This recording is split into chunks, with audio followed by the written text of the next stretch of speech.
Who's ready for a mammoth repot session at the end of January, beginning of February? I'm a bit late with this one, but I've been away.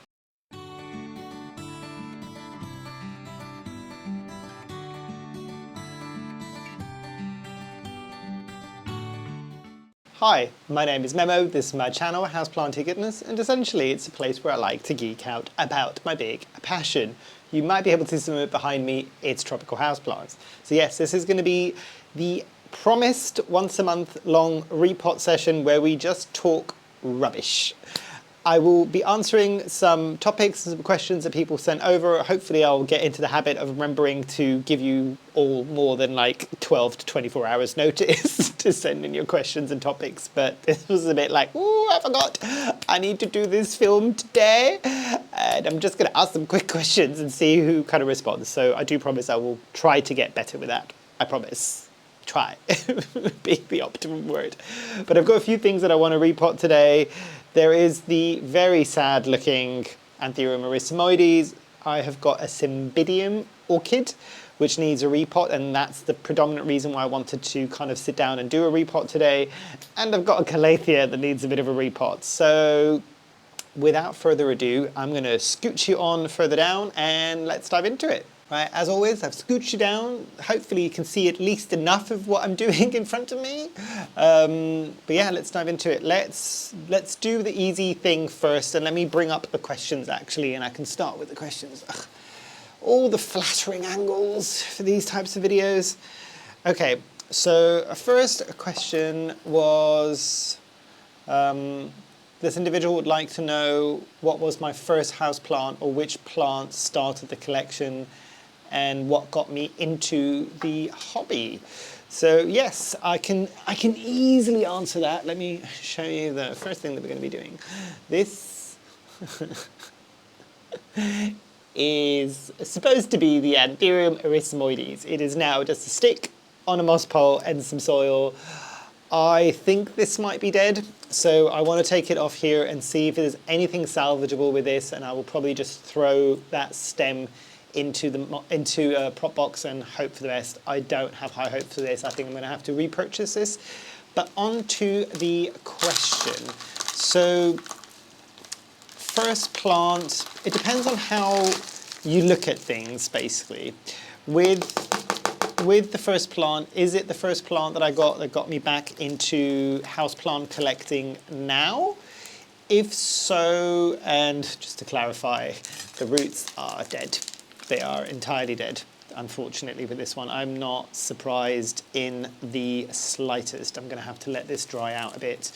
But if it was this time around when I was getting into my houseplants, and I don't know if I can find a picture and add it there. It's the first picture of the planty pictures on my personal Instagram, because I never did an Instagram that is just for plants. If I'm not mistaken, it was a Begonia maculata. It was 3 plants. Begonia maculata whitei. It was a mini forest bonsai thing. And oh, there was one more thing. Oh, and then there was, oh, what was the plant though? Was it a fern? It may have been a fern. It's the plants that are like on lava rock, if that makes sense, and they've just got a little pool underneath them. So this, unfortunately, is the erythimoides. I'm going to have to chop off all of those dead roots, lay this in. It's got loads of aerial roots on the different nodes. It's looking very, very, very dry. I don't know whether or not this might be better off to actually, I'll chop off the dried roots and maybe sit this in a glass of water for a few days to see if it can absorb some moisture, and then put it in my prop box and see if that will do anything. But I don't know what's going to happen with this one, but I will put it on the side there. I will, however, be reusing the moss pole, because this moss pole is entirely fine and I've got a plant that I'm going to be placing this on. But yeah, so those were the plants that started my journey this time around, and the plants that kind of got me into houseplants originally, which was my mum's houseplant collection, was, what were they? A whole bunch of ficuses, so a lot of Ficus benjamina, a lot of Ficus elastica. Technically not a house plant, but it's what my mother had on the balcony, and hi to all the Mediterraneans that are probably going to say we had a similar thing growing up. A whole bunch of geraniums on the balcony. Those were the big things. Oh, and a lot of pothos as well. Again, this was back when I was a kid, so for the people questioning, I was born in 1984. I'm an 80s baby. Technically very much so an elder millennial. And yeah, these were the plants that were available back then. There's a lot more plants that are available these days for houseplants, so it's less limiting, if that makes sense. But I think those were the big things. There's certain things that I never grew up with a lot of people here grew up with in the 70s, 80s, 90s, which was things like African violets. For some reason, African violets were never a big thing back in Greece and Cyprus, so I never really came across them until I was in the UK. So those are the plants that kind of started me off. I think there was another part of this question. What is my favorite non-aroid plant? Good question. I will say an orchid, actually. I'll say an orchid. And I've got it at the top there. I can't take it down. People that know that I've kind of like wired them all to be watered, and they're very difficult to move now. But I'll see if I can find a picture and put it here. My coconut pie orchid, Maxillaria tenuifolia, I think. Oh. One of my favorite non-aroids. There's a lot of favorite non-aroids, but one of my favorites, because when it blooms, it does actually smell like coconut and pie crust. It's bizarre. The coconut is so strong as a smell, but you also get a slight pastry smell. It's really weird. Stunning fragrant orchid. Something else that isn't an orchid, I don't think it's an aroid, I might be wrong, was my spiral variegated ginger. So that was very, very cool. A whole bunch of ferns as well. My super balm staghorn fern is another fern favorite. I've got loads. I've got absolutely loads. It's like telling somebody to choose their favorite child. It's very difficult. But those for now, I think, would be the big ones, at least that are coming to mind now. And then the last part of the same person's question is how come I started a planter YouTube channel, and what was the best or worst experiences having such a channel? Good question. I don't think anybody was asking this before. I've been wanting to start a YouTube channel for years. Years and years and years and years. And it was a matter of confidence. I just didn't have the confidence to do it. I didn't know how it would go down. I was a child that got bullied an awful lot in school. Has it given me a stronger hide? It has, but it also means that in situations like this, I find it quite uncomfortable putting myself out there to be judged. I've got better over the years, and I've got a much stronger hide because of it. But I didn't want to start a YouTube channel just for the sake of starting a YouTube channel. I wanted to start a YouTube channel where I could talk about a passion of mine, and a passion of mine that I had some years of experience with, rather than just kind of going, I'm really enjoying this right now, but I don't know anything more than anybody else who's just starting it right now. There's nothing wrong with people that are doing that. It's just, it wasn't for me, and it's not how I wanted to set up my channel. And yeah, then the pandemic happened. And I was just like, what time like now? I don't know if this was the case for a lot of other countries, but we had something called furloughs in the UK. So instead of people getting fired because so many businesses were struggling, the government, I think, partially paid for some of your salary, and then the business could furlough you. Basically meant that you weren't going into work, you were still getting paid. But in order to keep people ticking over until the pandemic was over. And I was one of the fortunate people that was furloughed. There was unfortunate people that got furloughed as well. But in my case, it was fortunate because it gave me a whole host of like days of nothing to do. And I'm just like, you know what? Enough sitting on my backside and umming and ahhing about starting a YouTube channel. Let's do it. And that was it. I was very, very, very, very, very fortunate because my channel took off a bit faster than I think other people's might do. And I'm eternally grateful for my dumb luck basically with that one. It was dumb luck because the first video that I brought out was on the variegated Burley Marks Philodendron. And I did not realize when I put it out, I did specifically put it out because I'm just like, there is no other videos that I'm finding on this plant. So you know what, I'm going to put my own video on there because I've grown this successfully and I'm really enjoying this plant. Let's see if I can share some information. And that to this day, many years later, like coming up to oh my God, has it been 5 years already? Oh, almost 5 years later, that's still one of my best videos in terms of how many people watch it. So I was very fortunate with that. But if you're thinking about starting something like a YouTube channel, go for it. Do not, because I've had so many people, friends of mine, asking me who are thinking of doing the same things, like what are some of my top tips? Don't get hung up on even your content to begin with. Start, if you can, start with something that you can't find content for, but you can talk about it. Start that way. Do not worry about your kit. For the first 2 or 3 years of me filming, I was filming on my phone, and the people that have been here for a while remember the really crappy quality videos that came at that, but it's still, people watched it. It was still good content. It's just the quality maybe wasn't there. My editing, I was doing it on the phone with free apps. I would just sit there whilst watching TV and basically ignoring the TV whilst editing on my phone. There's a lot of apps that you could use. Let me know if you want me to talk about gear and stuff like that and software in the next Repot with me. I'm not going to bore you with this one.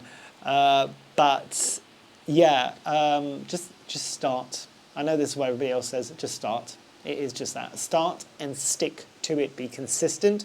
If you think that you're going to bring out a video a week, one a week, do one video a week. Stick with it. YouTube will like you. And there's another question coming up that I'll explain why I can talk with a bit more certainty about what Google and YouTube specifically are looking for.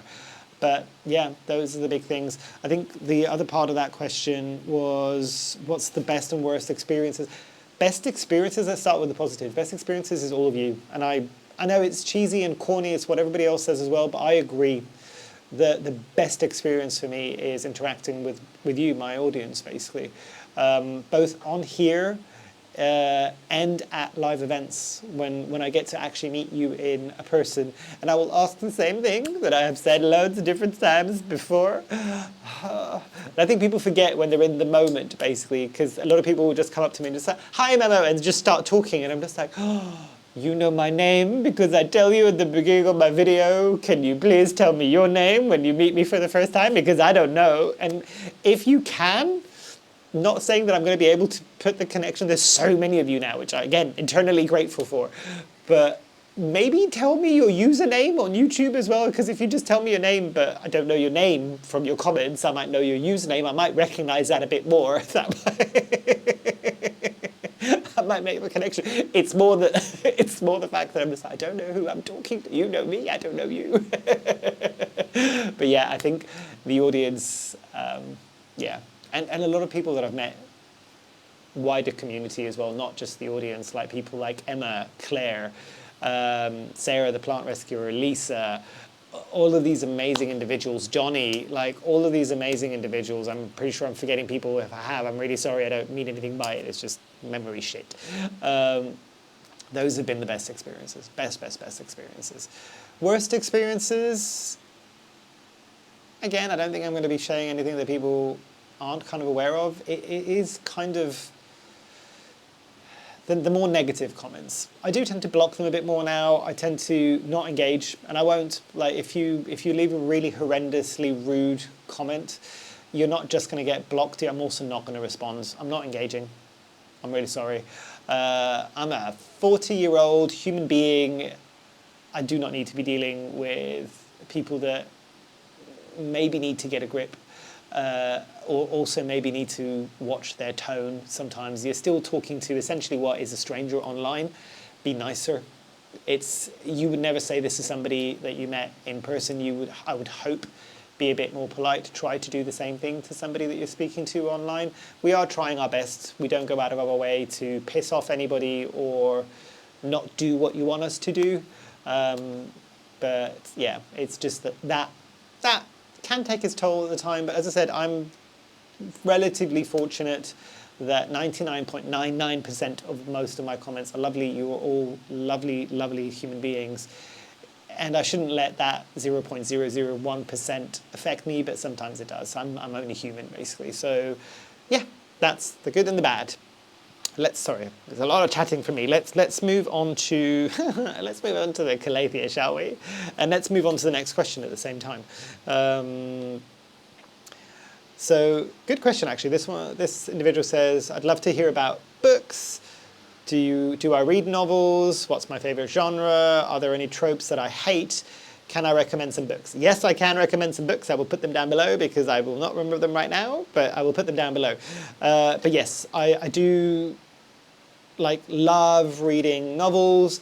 Genres specifically that I'm into, I kind of fluctuate. There's certain things that I know over the years I don't enjoy reading, so I don't anymore. So Calathea Aurea fusion.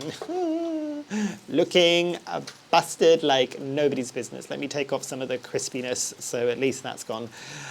Genres. I will read a lot of sci-fi. I will read a lot of romance, both spicy and less spicy. Young adult books. I read a lot of young adult books. I'm not highbrow by any stretch of the imaginations. Ironically enough, highbrow books are the things that I avoid reading just because they don't satisfy me. There is zero shade to anybody who reads those books. I wish that was the case, and I'm going to generalize here. I wish that was the case from individuals that do tend to read those books, because they tend to be a tiny bit judgmental of the rest of us that read the lighter side of literature. Again, don't come for me. But yeah, I'll sci-fi, fantasy, romance, a lot of non-fiction. A lot of fiction. I very rarely read non-fiction for pleasure, if that makes sense. It does feel a bit like I used to have to do that for an old job where they'd be like, read all of these business books. They were dry. And in order to get around that, I got into the habit of listening to them in audiobook form because that's the only way I could deal with it. But that's actually not looking too bad. I just think this needs a bit of a refresh, and I want to see if this needs a slightly smaller pot. What was the other parts of that question? Favorite genre, all of the above, basically. Any tropes that I hate. So, without going into too much detail, I did read the Zodiac Academy series of books. Most of them. I got to, and I can't remember what book it was, I think it's now finished, I'm hoping it's finished. I got to the penultimate one, and I have never had a series of books make me angry so much when I'm just like, this should have ended 3 books ago, you are dragging this out more, and by the end of it I'm just like, I can't do this to myself anymore. It was a series of books that I did enjoy. I did kind of enjoy it. It was difficult to read because it's very much based around bullying, and as I said, with bullying I've had some personal experiences, so that was a hard read for me, but I'm quite glad I read those books, if that makes sense. The fantasy element was great. Type of fantasy books that I generally won't do so well, and I'm going to get some hate for this. So I think I may have mentioned this on my recent Repot with me. So I did the ACOTAR series, so Court of Thorns and Roses, because everybody was reading it. And it was good. I enjoyed it. Was it my favourite romance? No. Are there better romances out there? Yes, in my humblest of opinions. But it was very much an enjoyable read. So I thought, you know what, from the same author, let's try what everybody else just said. If you've started with that, maybe you should give Throne of Glass a try. I'm on the final book. I've only done that on audiobooks. I should have, and again, this is an unpopular opinion. I do not think a lot of people are going to agree with me on this one. I have lost patience with that series of books. I do not care what happens now. But you know, when you get to the final book, and I'm just like, I will read the final book if it kills me, even though I don't necessarily want to read the final book because I've kind of spent all of this time reading the other books. Maybe that's a dumb reason to read to kind of finish a series, but. Yeah, I'm kind of there now with that one. I will read Crescent City, that series, but I think the problem that I had with Throne of Glass I don't think it's meant to be high fantasy. I think that's the expression, high fantasy. I think Throne of Crescent City, I think it's more meant to be like that, I think.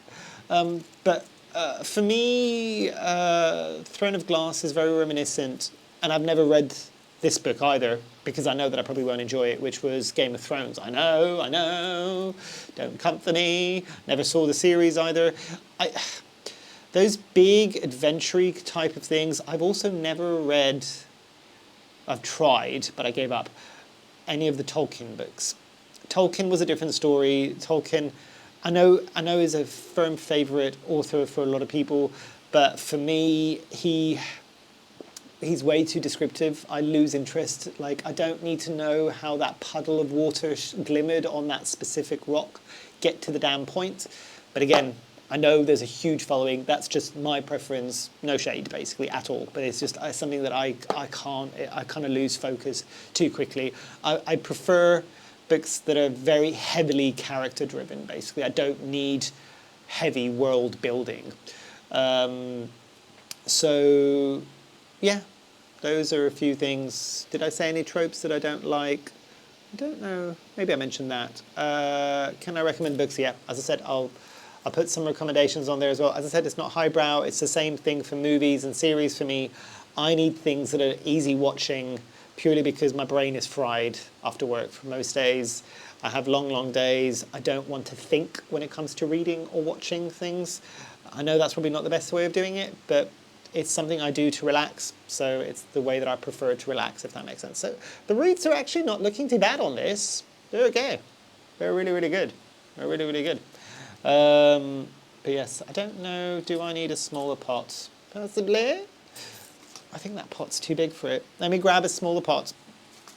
Okay, so I think that was one of the questions. Right, next question. Does anybody that I know, how do we store our soil substrate? Some say to store it in a bag with holes for air because otherwise it will get moldy. Others say store it in an airtight container, otherwise it will get moldy. If this person does get mold, is that bad, or is it a sign of a healthy soil ecosystem? Can I mix it in and go about my day? She never thought. She, he, I don't know. Don't know the pronouns, I'm not assuming. They never thought they'd have so many questions about the dirt. Surprising, isn't it? It happens. By the time this video comes out, I've literally just done a video that's coming out today, Sunday, all about soil. I will link it at the top there. So that will give you a lot more information on there. But quick answer for this one, I've never had that problem. Honestly, I've never given it as much thought as you probably have with this one. No shade at all with that one. I don't know how I've never given it that much thought. Sorry.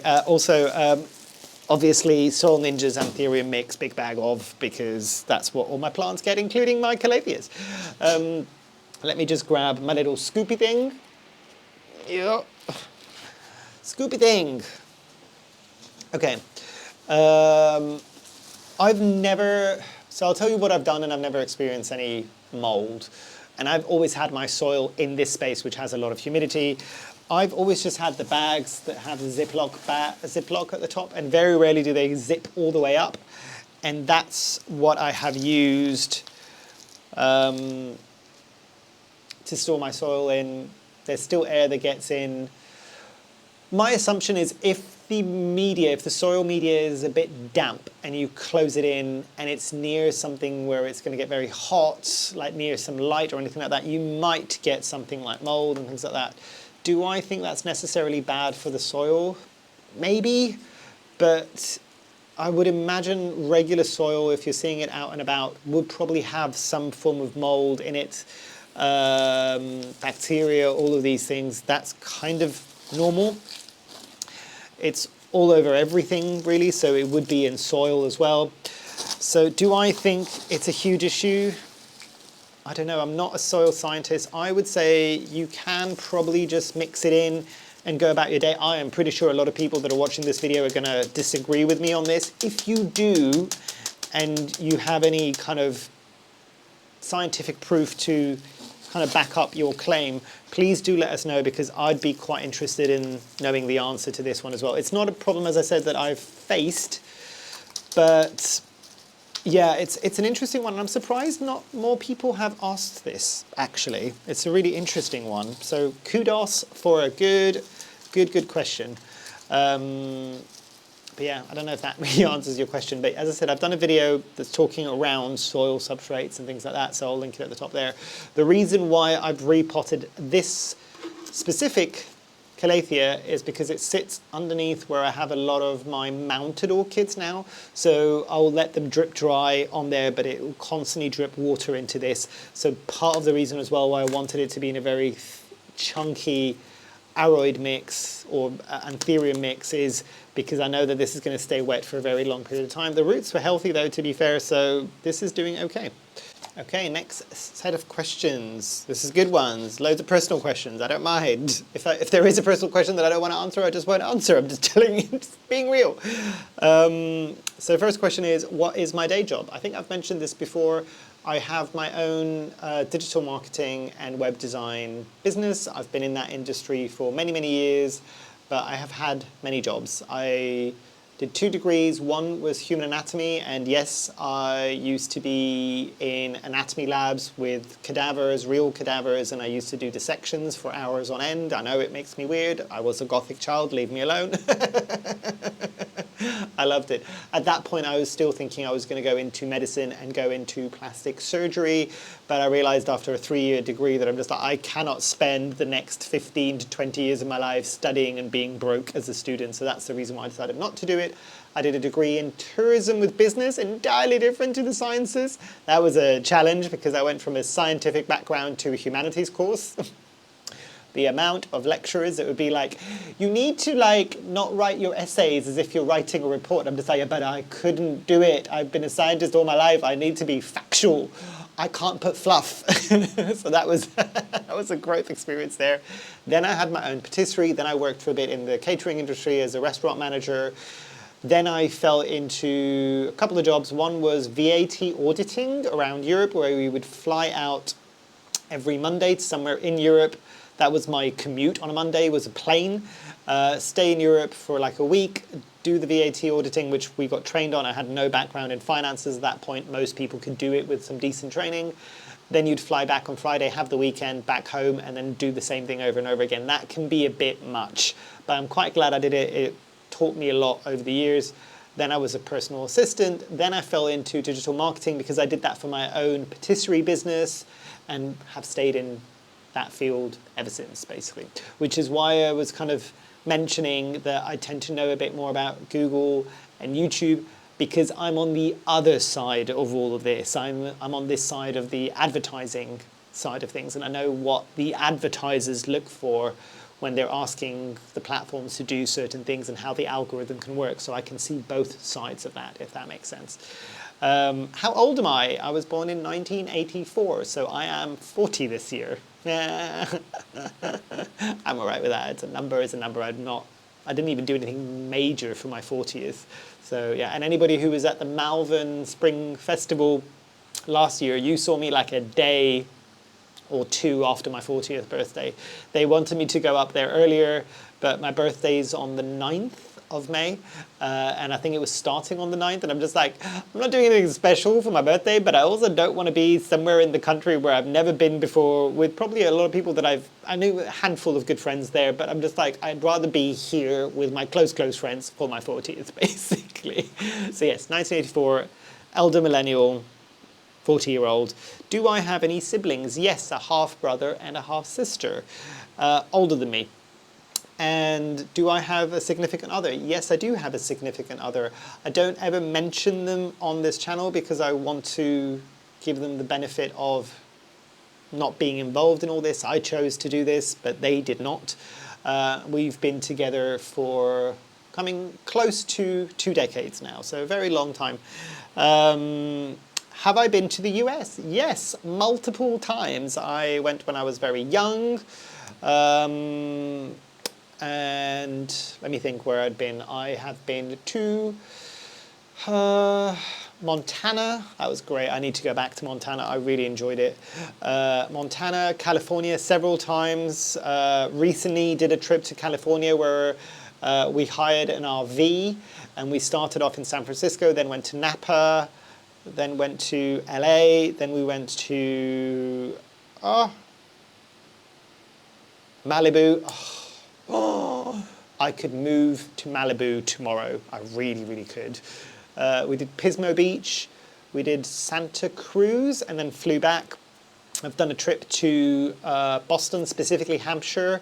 That was beautiful as well. I've never seen that part of the country. I've done New York when I was very young. I did not like New York, but I was too young to like New York. I need to do New York now as a bit more of an adult. Where else have I been? Are these the only places that I've been in the States?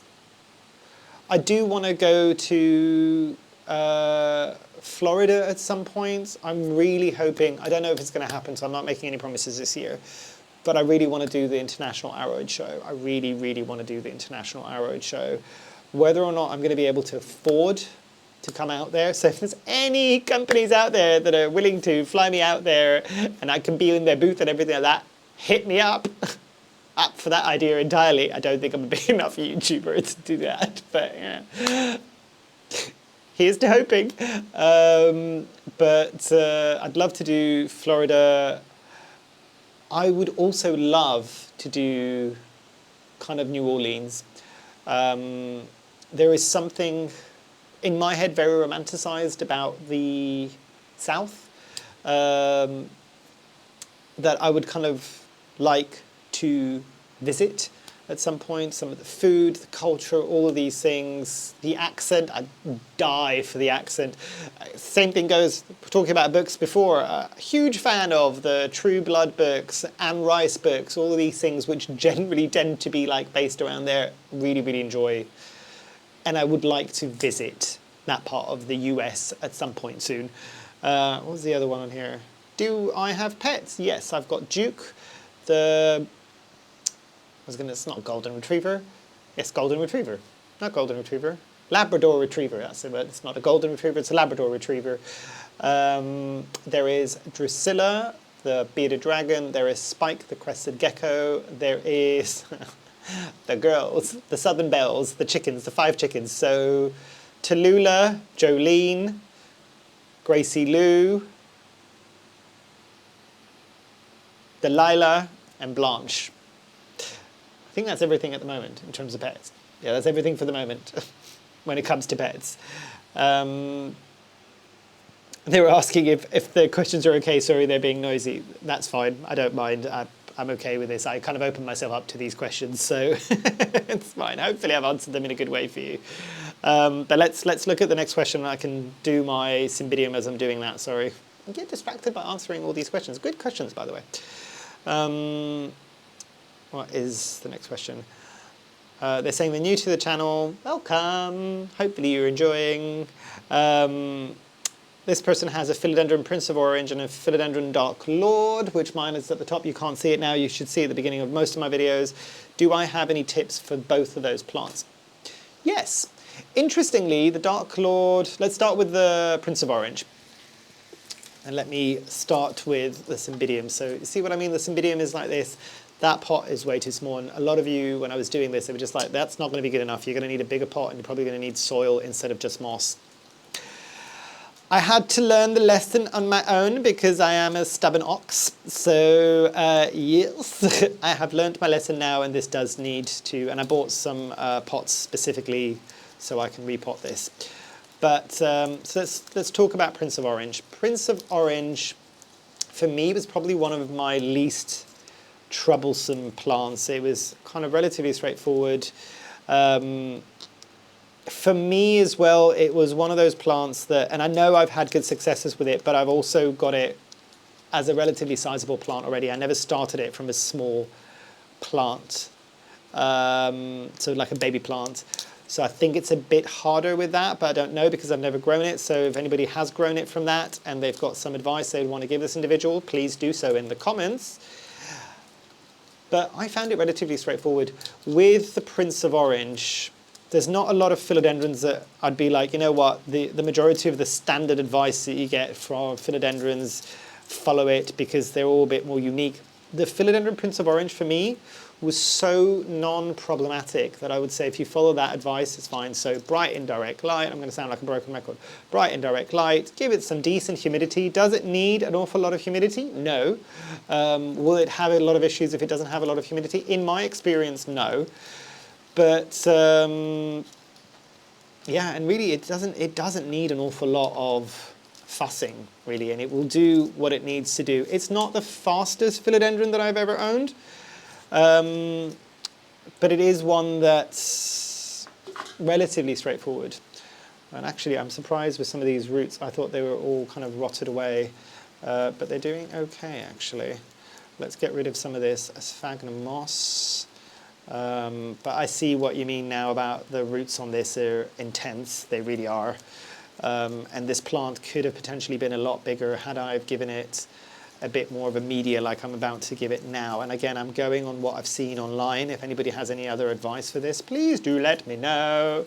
Because instead of just regular orchid bark for this, a lot of people like do orchid bark with a chunky soil mix. So actually I will be using Soil Ninja's Anthurium and orchid mix because I think that's kind of nice and light and airy, and hopefully that will be okay for this plant to kind of start living its best life, because at the moment it really isn't. So hopefully that answers your question on the Prince of Orange. Not a particularly fussy plant. I think I've done a review on it. If I have, I'm pretty sure I have. I will link it at the top there where I'll probably go into a bit more specific detail. It's challenging for me to remember exactly what I did with that at the moment because I've not had it in my collection for a while. Unfortunately, that's not a plant that I have anymore. I think I gifted it away. It was just getting too big in the end, so I was just like, I don't have the space for you. It still brought me a lot of joy. It's one of the plants that if I ever had a bigger space, and space wasn't the issue, I would like to re-add it into my collection. So that should tell you something. The Dark Lord. Now, the Dark Lord, give it less light than you think it's going to need, but don't put it in low light, if that makes sense. So maybe give it medium light. It will do okay in bright indirect light, but it will wash it out a bit more. And I found that it wasn't quite ever as happy within those light conditions as it was when it had slightly less light in terms of like medium light.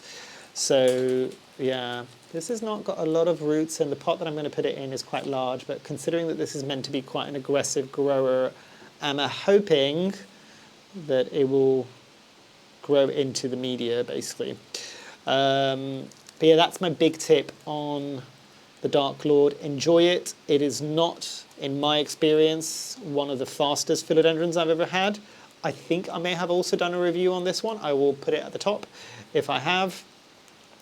But it is a great plant, and it doesn't get anywhere near as much recognition as I think it should do for how unique it is as a plant. It's very, very cool. I got suckered in by looking at some of the pictures online originally for this plant that look fantastic. And can you get the same look? Yes, under very specific conditions and very specific lighting states, basically. That plant will never look quite as dark as some of those images that you're seeing. It's going to be a bit brighter than you're seeing in some of those images, but as long as you're okay with that, you should love it to no end. Hopefully that answers your question. Let's have a look at the next one. How are we doing on time? I think we're doing okay on time. Oh, this is less of a question and more of a comment.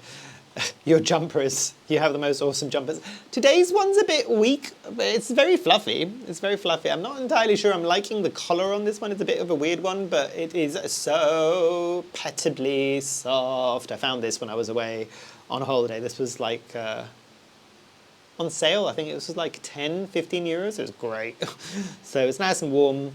Maybe not the best of colors. I don't think these colors work too well in combination with me, but I'm not a huge fan of like, not lime, olive green. I don't think it works with more of my olive skin tone as well. So what kind of movies, shows or books do you like? That's a great question. Actually, I've got a planty one, and I'll finish off on the more like non-planty one as the last one. These are the last two questions. So Repot Aroids, hi on Instagram. If you're not following, wonderful individual. I will put Instagram handle at the top. Have I done Anthurium Pollination before? Would be cool. Video series, watching the process. I have, and I have done a video as well. I've been thinking about doing it again for a while now, and these are the pots, by the way, that I bought. I've been thinking about doing it again for a while. The reason why I have hesitated and why I haven't done it yet, let me just do this really quickly because noisy.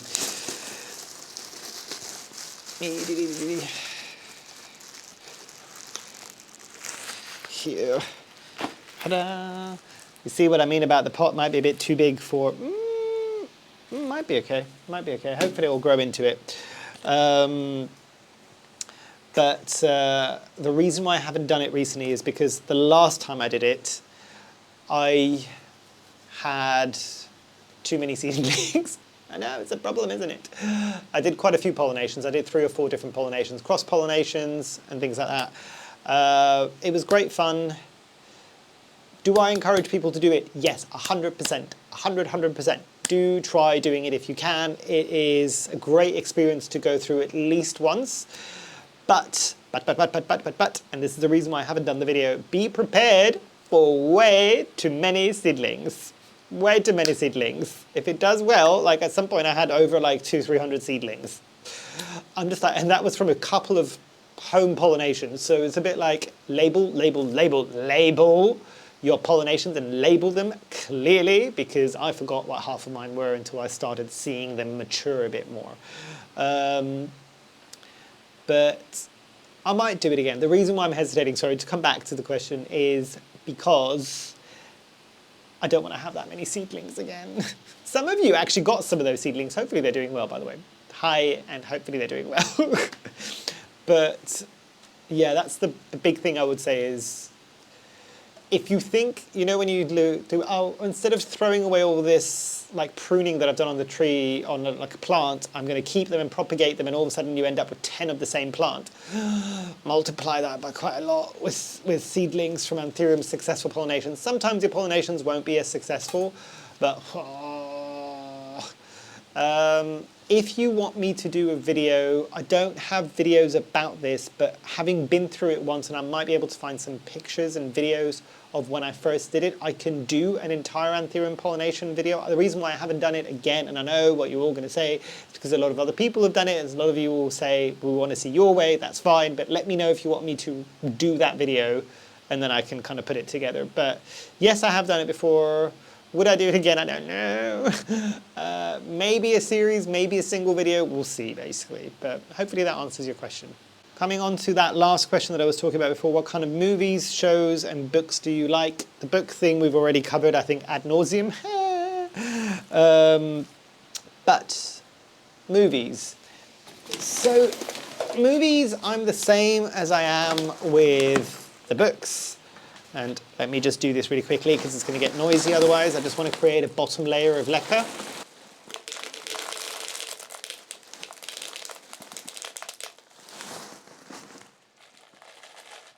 Just so it covers some of the bigger holes at the bottom, because this is going to be hanging.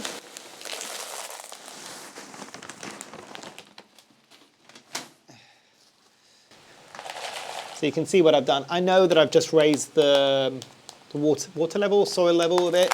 That's fine, but I want this to be a bit smaller for now, and then when I come to repot, I can use the whole pot. But that's a smart way of doing it, and it also means that these big pot holes at the bottom won't get jammed up with the soil media. So, to answer the question on movies, a wide mixture of things. Action movies I'm a fan of. Love a good comedy. I am a sucker. Like, if I have to choose every time, it'd be a rom-com. I am and I don't know if many people know this, I am a hopeless romantic at heart. That's why I lead a lot of words, a lot of the romance novels is because I am a sappy romantic. Sappy romantic.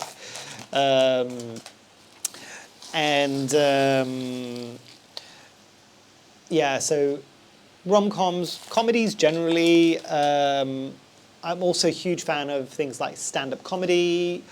Some of my favorite comedians would be people like Joan Rivers, rest in peace. Margaret Cho. Oh, Margaret Cho, so hysterical. Whole host of different people, basically. My stand-up comedy kind of repertoire spans a gamut. Kathy Griffin as well. Oh, love Kathy Griffin. Kathy Griffin? It is Kathy Griffin, yeah. But then, so yeah, action movies, thrillers. I love horror movies, thrillers, all of these things. I'm not a huge fan of the psychological thrillers. I am more, give me gore. Give me gore. And I think there's a subsect of kind of gory horror movies, and I cannot remember what it's called. But there was like a zombie one. Do not like zombie movies, but I did like this specific movie, and I think, was it Australian? Called Brain Dead? And like the vivid memory that I have of this is somebody with a lawnmower with that blade that goes around plowing through zombies, and like, it's very wet. Let's put it that way. It's not for everybody. Enjoy that. A horror movie that I did like, and it had more of a kind of jump scares and more sci-fi, old movie, something called Event Horizon. Loved Event Horizon. Watched that in the cinema because I am that old. But things like that, kind of more old school horror movies rather than kind of think less scary movie or kind of Scream. Think more Hellraiser, Chucky, kind of old school horror movies. A lot of sci-fi. Generally, sci-fi is my jam. I watched a lot of sci-fi growing up as well. I was of the generation of Buffy, Angel, all of these things. I am still salty about Firefly being cancelled. No. And I know, like, if there's people that are watching this, they know, yep. Also, huge fan for books, Terry Pratchett, love Terry Pratchett. It took me years to get Terry Pratchett. Anne Rice that I've mentioned, Stephen King. For books again, I do like cozy kind of detective, cozy romance, cozy paranormal, all of those things I tend to enjoy. Those are the ones that I will read before going to bed at night because, and let me know if anybody else is like me, I'm very fortunate. I understand that I'm very fortunate in this, that I can, the moment that my head hits the pillow, I am out like a light, which means that I will usually have a Kindle open, reading a very light book, because I will probably get through a page on my Kindle a night before I've KO'd. So there is that.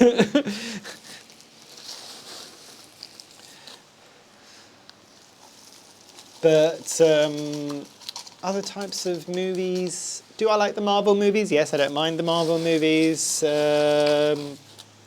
Quite a bit of Disney as well, because I am forever a child at heart. But it spans the gamut. Again, things that I will generally not enjoy quite as much. Not for any reason. Again, I think it's just because it's light. I prefer lighter viewing the same way that I prefer lighter reading. I'm really not highbrow in any way or form. A lot of the stuff that gets nominated for Oscars, not all of it, but a lot of the stuff, the fact that it's been nominated for an Oscar almost immediately puts me off, because I know that it's going to be very much an intellectual movie, and I know that is the jam for a lot of people, and I am not giving you any shade, but yeah, look, ta-da, Cymbidium in a much bigger pot. Hopefully that is stable enough and that should be okay. But yeah, no shade on anybody that likes kind of Oscar movies. There's definitely an audience for there, obviously, but it's just not for me. It's a bit too highbrow, if that makes sense. I want to not think when I'm watching a movie, reading a book. Same thing goes with series. Series is a whole bunch of things that I like to watch. Unsurprising based on kind of what I told you recently, just now, about kind of what I like to watch and read. Supernatural, I was a huge fan. What's it called? Charmed. Oh, Charmed. Huge fan of Charmed. Huge Charmed fan. Huge. But yeah, anything like that. A good sitcom is good. Like, I mean, I can get on with that. Anything from, say, kind of very mainstream, which is like Big Bang Theory. One that was a bit more supernatural, a bit more niche, because I think it was a Kiwi, New Zealand series called The Almighty Johnsons, I think it's called. That was a good one. I'll watch, like I spoke about in my last video, a whole bunch of K-dramas, again, more romance-based. Again, any suggestions that you have for that? I loved all of your suggestions. I am pretty much almost through most of the suggestions that you sent me last time, so any more that you want to give me down below, that's great. Light-hearted would be better rather than really depressing ones. I watch an awful lot of anime, and I made the mistake. I don't think it's a mistake necessarily, but I subscribe to like Crunchyroll now, and I watch too many animes in both Japanese with subtitles and dubbed. I try to do a bit more of the Japanese these days because I'm trying to refresh my Japanese language skills. I'm also on all the different language apps trying to like refresh with my Japanese again, because eventually I do want to go and visit Japan. It is very high on my bucket list of places that I want to go. So yeah, it is one of those things. But yeah, mix of things. I'm trying to think if there's anything that's a bit odd that I've watched. It is sad these days, and I don't think I'm the only one, but we tend to watch more the kind of put stuff on TV, probably old series that have been watched already several times over because the TV's on and it's just being ignored whilst I'm usually on my iPad scrolling through YouTube or TikTok. I know, you don't have to say anything, but yeah, and I need to kind of get better at starting to kind of watch some of these things properly. And a newer series that I want to watch is just usually during the week I'm fried. I don't know if anybody else is like this, and by that point I'm just like, I really want to be able to focus on a new series and really kind of get into it. Ooh, Discovery of Witches, that was a good one. That was a great one. Great series of books as well, a bit on the heavier side for me, but really quite enjoyed that as well. Crazy Rich Asians, the entire book series and the movie, and I'm really hoping that there's going to be a second movie soon because that's been delayed several times over. But anything like that, ironically enough, when I'm back home, I love watching Greek series as well, a lot of the Greek comedy series. I just don't get them very easily over here.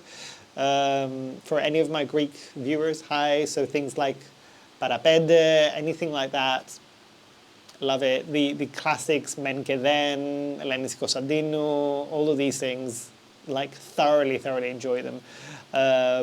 So anything like that. I'm not good at reading Greek literature for any of my Greek viewers. Like literally the only Greek book I have ever read and enjoyed, and this is a heavier book for most people, is Loxandra. But other than that, like it's weird when it comes to languages between Greek and English, because I am fully bilingual for both, technically a native speaker for both, but I struggle a lot with reading in Greek, and I always have done, even when I was living in Greece. I'm much better at reading in English. It doesn't tire me anywhere near as much, and a lot of the Greek writers tend to be very heavy. You know what I mean? You know what I mean? It's a lot of like, what did the poet want to say with the goat on the mountain, yeah? Sorry, this is probably like completely lost culturally on a lot of other people, but the Greek people that are watching this, hopefully you know what I mean. Τι θέλει να πει ο ποιητής για την κατσίκα πάνω στο βουνό, But yeah, so it's a mix of a lot of different things, really. So yeah, I'm not eclectic. I will watch most things once. A really good series that actually I was watching, lesser known, I think, at least in the US, possibly, because I think it did okay in the UK, on Disney Plus, Extraordinary. Really, really, really hysterical. Really, really hysterical. Things like Sex Education on Netflix, all of these things, huge, huge thing. Are there any series that I'm a fanboy of? Not massively. The only one that I can think of is Heartstopper. That took over my life. Heartstopper. Ooh, what's it called? Why am I blocking? Red, White and Royal Blue. The movie and the books. Sorry. Huge, huge fan of those. But yeah, it just depends. It depends on kind of the mood and everything like that. It also depends at the time of the year. I'll tend to be happier to watch slightly more invested series and movies in the winter because you're cozy and you're watching and you kind of want that cocoon of a story around you. Summer, I tend to be like super light on the reading side of things. Ooh, book series. One that does come to mind. Book series, Percy Jackson and the Lightning Thief, all of the Percy Jacksons, a lot of the books from that specific author, is it Rick Riordan, I think? But also, what was the other one? There's a series of books that start with The Lightning Struck Heart, I think. I'll kind of put the name of the author at the top. The author generally, I quite like a lot of their books. I'm very excited actually because I've got a new client that's starting on my business and I'm redesigning a website for an author that does paranormal romance, I think. So kind of ghosts and stuff like that, a bit more dark and gothic and all of these things. And when we were doing our first consultation, she was kind of mentioning, she just like, I take a lot of inspiration from poisonous plants and I'll send you loads of inspiration. I'm just like, plants, you're speaking my language now. So I'm really looking forward to doing that website for that individual. And obviously we were talking about things like, at this point in time, there's a lot of people, understandably, that want trigger warnings, and so some of that is going to go on there. The author agrees as well, but also wants them to be maybe on a secondary page, so the people that don't want spoilers from the trigger warnings don't see that immediately, but for the people that are looking for the trigger warnings, they can find them. So I understand both points of view, which is great, but I'm very, very excited. I'm very much a huge fan of like book talk in general. Like I've always enjoyed reading books in many formats. Like I tend to read more Kindle books and more physical books in the summer because I've got the time and the space to do that. Throughout the year, I will plow through audiobooks. My Audible subscription is being used to the max. Also whilst buying extra books, audiobooks each month as well. So yes. But yeah, overall, I think that was all of the questions, actually. I don't think there was anything else. Sorry, I know this was more of a chatty one than a more show and telly one. Apologies. But I think actually we'll maybe prefer this as well. So yes, I'll show you what I've done. So the Cymbidium. Cymbidium is looking really, really good in its new pot. I will be mounting this, and what I'm going to hopefully do is 3D print a ring around this with a bit of a lip on the top. So it's going to need to be quite thick so it can take the weight of this. And I'm going to put it back onto the same screw that I had at the very top there.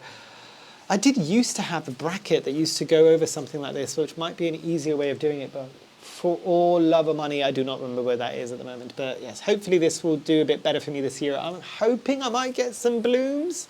But to be fair, this plant has really not been that stressed. I just thought I'd give it a bit more space. And everybody that I'm seeing with Cymbidiums, they have them in really tall pots like that, and by the end of the summer their entire roots are covered in that pot. So yeah. Then we've got the Calathea, which realistically I shouldn't be repotting this, I should just be getting rid of this, but it's survived a lot. It's looking crispy as all buggery. The white fusion is doing better than this, but you know what? It fills a hole for right now, and it's one of the lowest shelves. It gets very little light, and it's one of the few plants that would survive that. So, survive, not thrive. We have talked about this, and unfortunately, the reality of my rhizomoides. But things happen.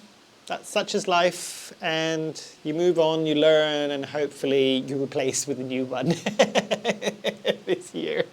But yeah, and as I said, that moss pole is 100% going to be used for another plant. It might even be used for another Anthurium. So this might go for the Belauanum because it's got loads of like aerial roots, and I want to maybe give it a place that it could actually start attaching those aerial roots, just so I've got a bit more of that security blanket like I did with my Magnificum / Luxurians, the hybrid basically.